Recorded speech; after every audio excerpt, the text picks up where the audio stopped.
Hello. You could see the stage was ready. This big brown turkey was excited to meet you all on our turkey drive tomorrow. What a beautiful sunny day, right? But things will change tomorrow morning. We're expecting high wind and a lot of snow. That's why we have to postpone our turkey drive to Monday. So meet us right here on Monday between 7 to 8:30. Bring in your turkeys and make cash donations. There you go. Nailed it. I don't think I can do it better.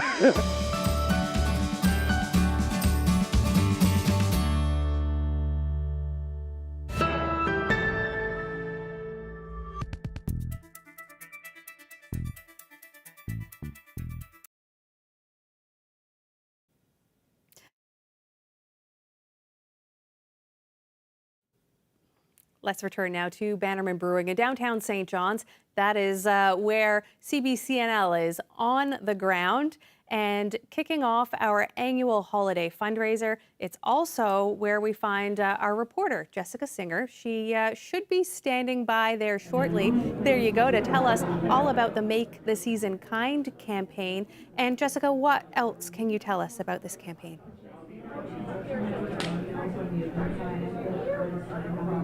Hi, good evening, Heather. We're back at Bannerman Brewing, and we have been making the season kind. That's been the point of this whole campaign, to raise money for local food banks. And my colleague Maddie Ryan, the beautiful Maddie Ryan, has been doing so much work behind the scenes to collect the kindest of stories from people in the community who have been doing acts of kindness. We've been calling her our official kindness correspondent, and she's here to tell us a little bit about a story that just will warm your hearts. Here is Maddie.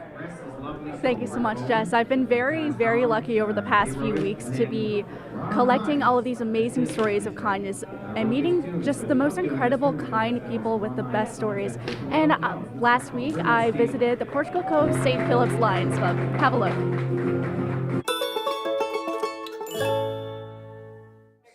So the Lions Club do lots of projects within our communities in the province and around the globe to help essentially people in need. Right now we're doing lots of projects to help families with Christmas food hampers and toys. So the Tree of Warm Wishes kicks off this week, so we're going to run it all this week, and there's a tree at our elementary school right here at Beachy Cove Elementary and Brookside Intermediate, and also there's a drop-off location at the Town Hall. People can hang hats, mittens, scarves, socks, new or knitted, and then at the end of the week we're going to take all those items off the tree and donate them to the Association for New Canadians. Why was it so important for the Lions to support newcomers in the province? Well, you know, it's a case where people arrive from different backgrounds and different countries, different experiences. A lot of times they come, their incomes are quite pinched, fixed. It's a high cost of living here. So anything that we can do to help meet that need, ease the burden, allow them to reallocate household resources to something else like school supplies or food or whatever else, we're happy to do it. If I hooked the Lotto Max, maybe I'd shed everything else in my life and just volunteer all the time. I really enjoy it. It provides benefits that money just can't buy. Everybody needs a warm place, and everybody needs to be taken care of, and everyone should be equally treated with love and kindness. I think you should always treat people how you want to be treated and be kind to others, and have a Merry Christmas.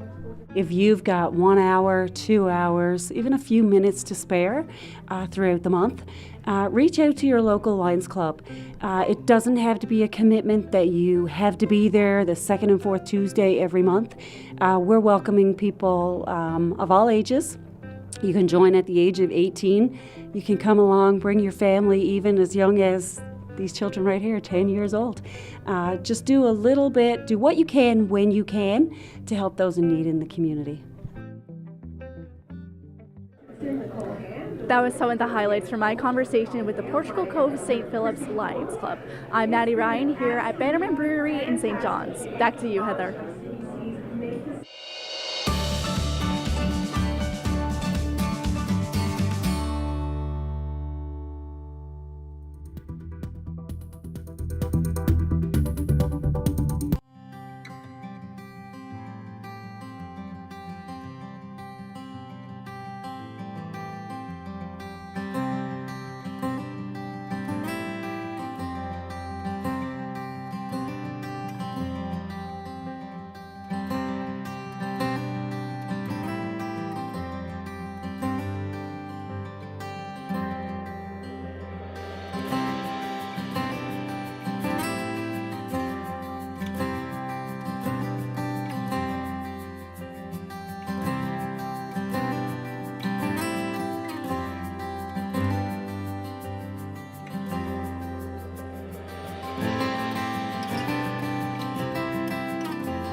I'll take a look at this. This was the scene in Happy Valley Goose Bay this morning. The town got a blast of winter. About 11 centimeters of snow came down last night and into today.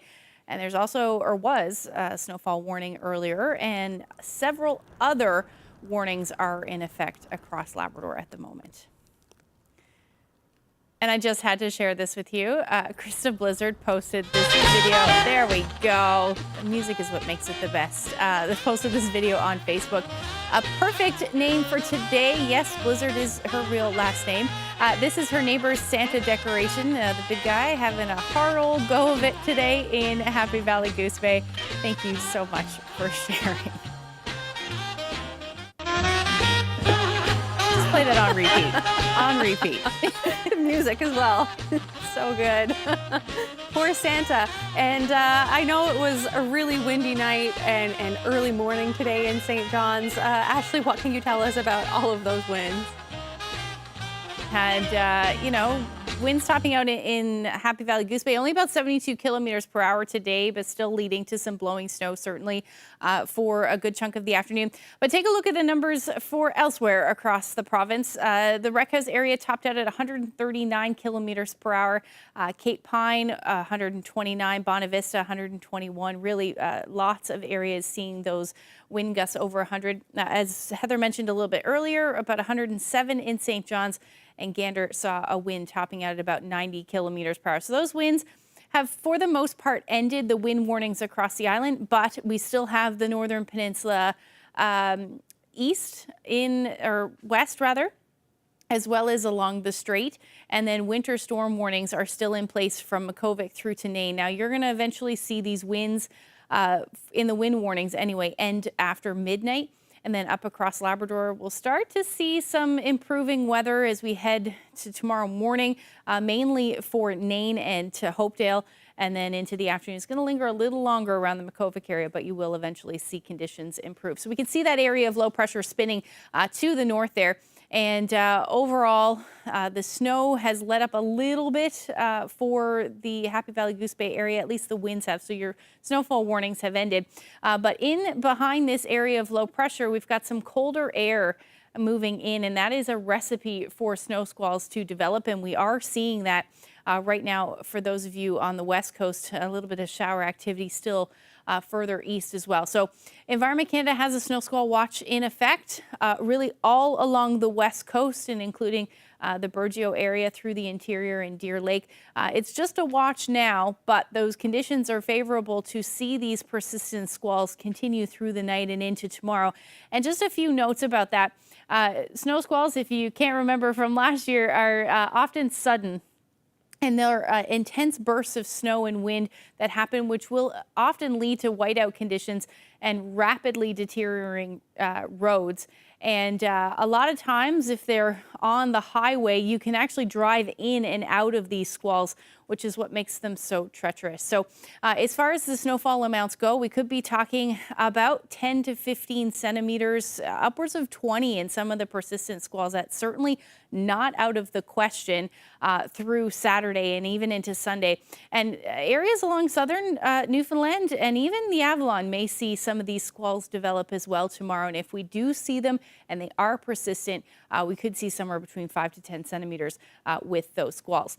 So let's time things out for tonight. Most of the coast of Labrador, again to the north, are still going to be seeing those blustery conditions, winds gusting 70 to as much as 90 kilometers per hour. You could pick up another 5 to 10 centimeters of snow as well. And then in those squalls, you can see that onshore flow, and with those cooler temperatures, really that'll persist through the overnight and into tomorrow morning. Temperatures are dropping as well. We topped out, 8, 9 degrees this afternoon, but temperatures will drop down to the minus single digits through central, west coast, around the 1 degree mark east, and then Labrador really chilly in Lab West, minus 18 overnight tonight. You head towards the coast, so that will be minus single digits. So here's a look at the snow squalls for tomorrow. You can see they're very isolated in nature, but really west coast, southern areas of the island, certainly possible. And then that snow hanging around in Makkovik. Eventually, as we head late afternoon, and into the evening, we should start to see that taper off. And that snow squall activity really continuing. It looks like it could continue as we head into Sunday as well. But in between these squalls, it should be a beautiful day. Some sunshine should be out there as well. Temperatures will be hanging out around 0 or about +3 east. Central will hang out in the minus single digits, and the west coast, you're looking at your winds, or rather your temperatures into the minus single digits. Winds will die down. We're looking at southwesterlies between 20 to 40 kilometers per hour tomorrow, except if you're in a squall, things will be a bit blustery. Labrador, minus teens again for those of you in the west, and around minus 10 for Happy Valley Goose Bay. You head towards the coast, so those temperatures will be sitting in the single digits. And we're looking at a warm up next week for parts of the island and even parts of Labrador. And I'll get into all of that coming up a little later.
Welcome back. Our annual Make the Season Kind campaign is all about giving back and supporting local food banks during the chaotic and costly holiday season.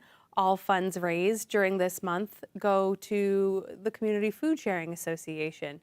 CBC NL has special programming all day long with some live remote shows in the community, like down at Bannerman Brewing in St. John's, where Jessica Singer has been for what, 12 hours now, Jess?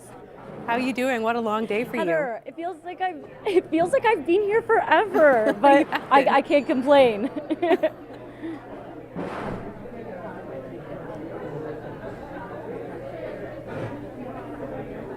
Tell us what was happening today. I have a big update. Yes, I have a big update for you, Heather. Sorry there. I think we were a little bit delayed, but big updates here. I think I said $13,000 earlier. That was from online donations and in-person donations. But now that we've added corporate donations into the mix, we have a whopping $142,000 in the bag for local food banks. It's pretty phenomenal that over $100K was raised just in one day. And this is all about kindness. This is all about spreading love.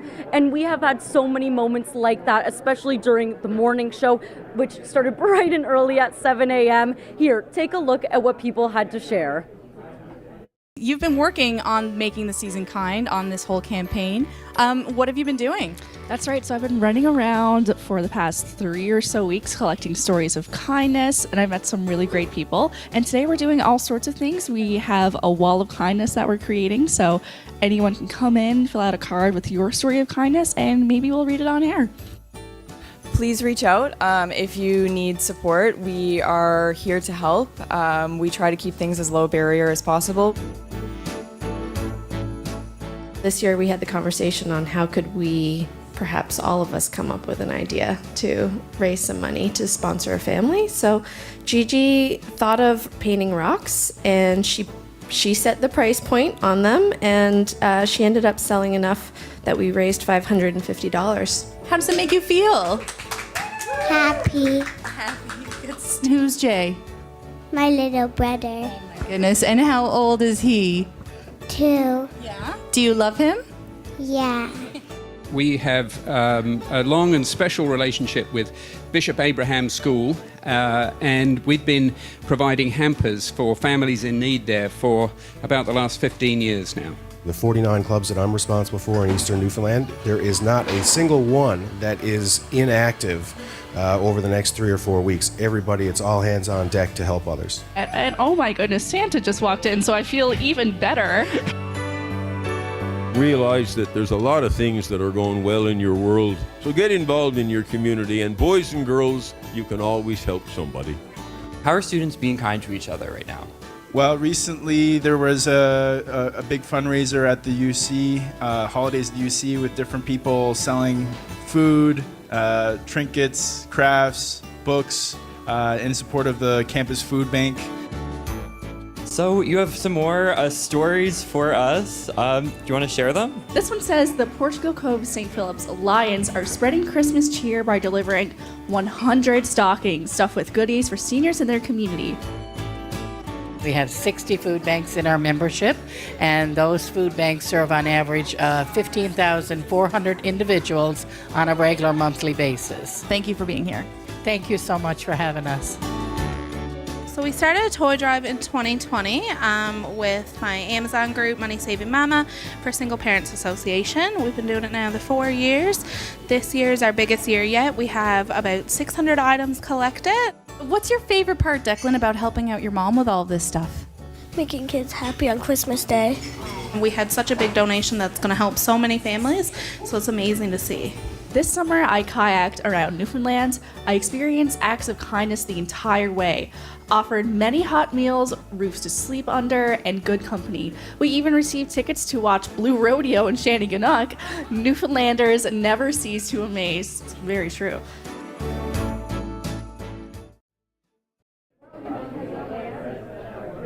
As you heard, there's so many stories of kindness. People who have kayaked around the province just saying that people gave them a warm meal, a place to stay. Also a couple who has hiked the entire East Coast Trail just said the hospitality was so much love given to people who were supporting them along the way. I think Newfoundlanders, you know how kind you are. We don't have to tell you any more of that. And all of the kindness today was, of course, in support of local food banks. The money is going such a long way. The cost of living is so high for so many people living here in Newfoundland and Labrador and across the country. We've told you about how much food banks are struggling to keep up with demand. So any non-perishable or any dollar goes such a long way for people who are trying to put food on a family's plate. And if you are interested in giving a donation, it's quite easy. This was just the kickoff of our Make the Season Kind campaign. Today was the first day, so there's so much more to give. If you want to give a donation, you just have to go to cbc.ca/kind. At Bannerman Brewing for many, many hours, I am Jessica Singer reporting live for Here and Now.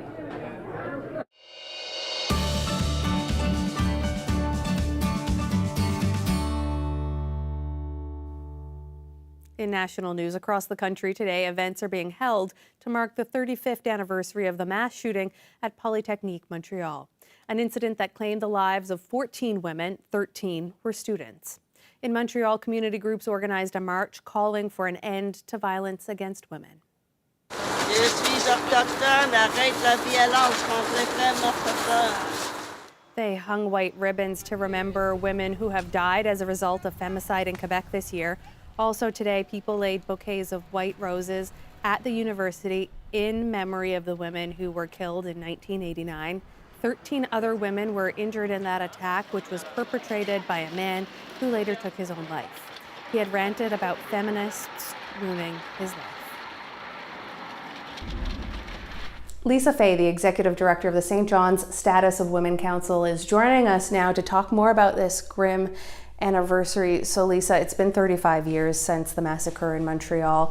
What has been done since then? What kind of progress have we made? It's interesting because in this work you can often start to feel that there's so many terrible things happening that I do often have to reset and remember how far we've come. People know more about the fact that this is not a private problem, that gender-based violence is something we should be talking about, that there are now so many more services for people who are experiencing gender-based violence. I know it's still very hard to access those services sometimes, and I know that there are still many barriers in the way of people looking to escape gender-based violence. But I do see progress. I do see more being offered. I do see the nuance of gender-based violence being recognized more often, and that gives me hope. Okay. And what more needs to be done despite the progress of the past 35 years?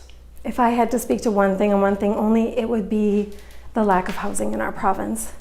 We have people come to the Women's Centre all the time who are eager to leave. They have made so many plans to leave, and there is simply nowhere for them to go. They have children who they need to have a roof over their head. They have pets that are really important to their mental health. And finding an apartment in this city is difficult. Finding an apartment in Labrador is even more difficult.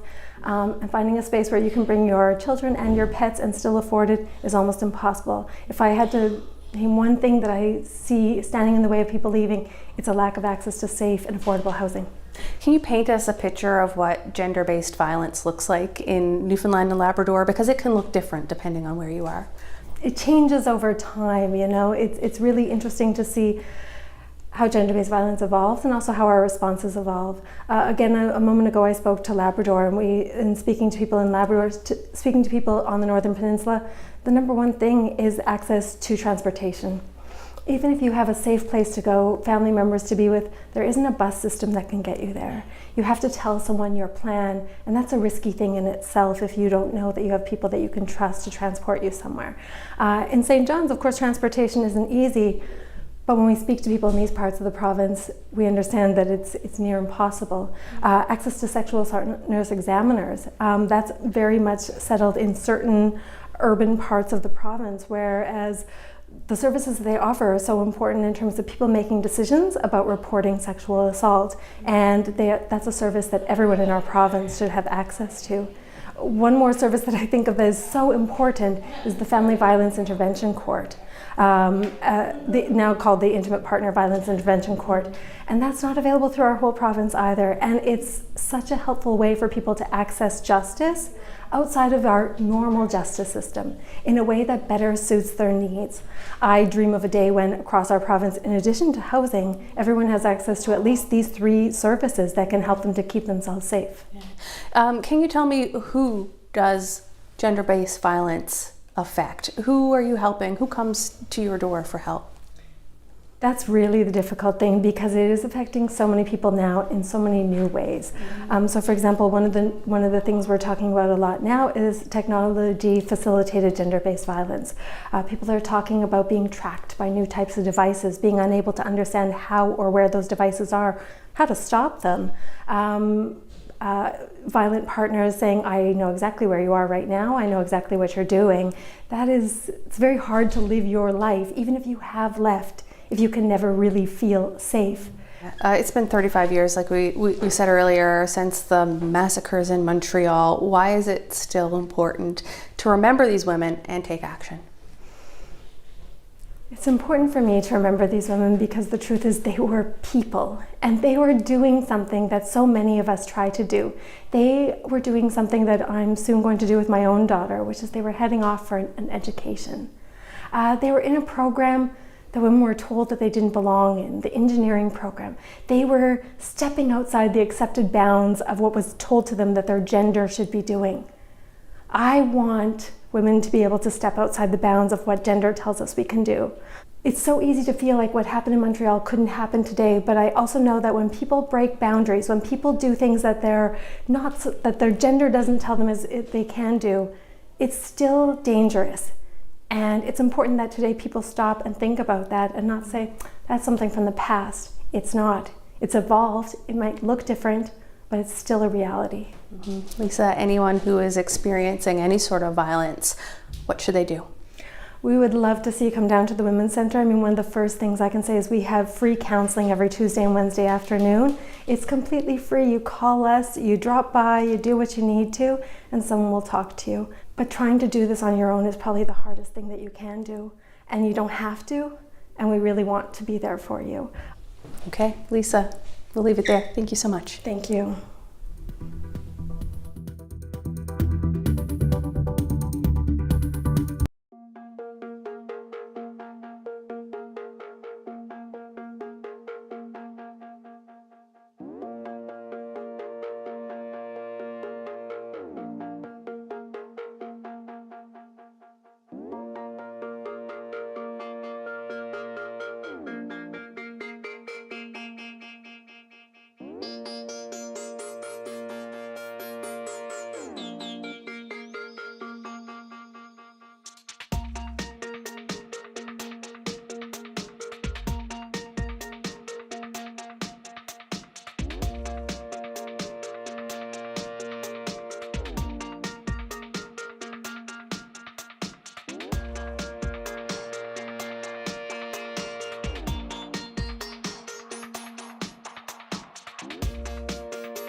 Time now to bring some special greetings to some special viewers.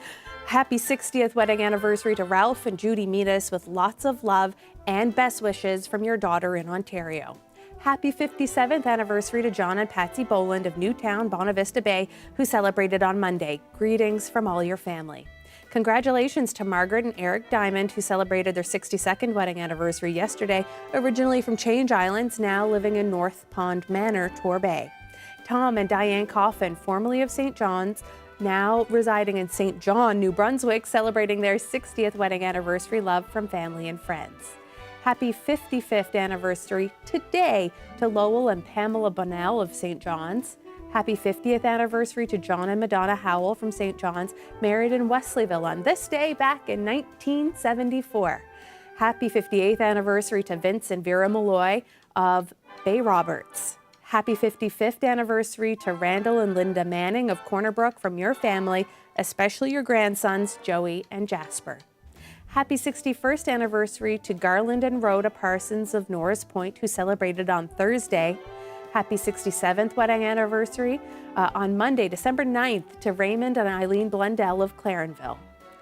To our birthdays now, happy birthday to Ben Hiscock of Champneys West, celebrated on Monday. Best wishes for your family and friends.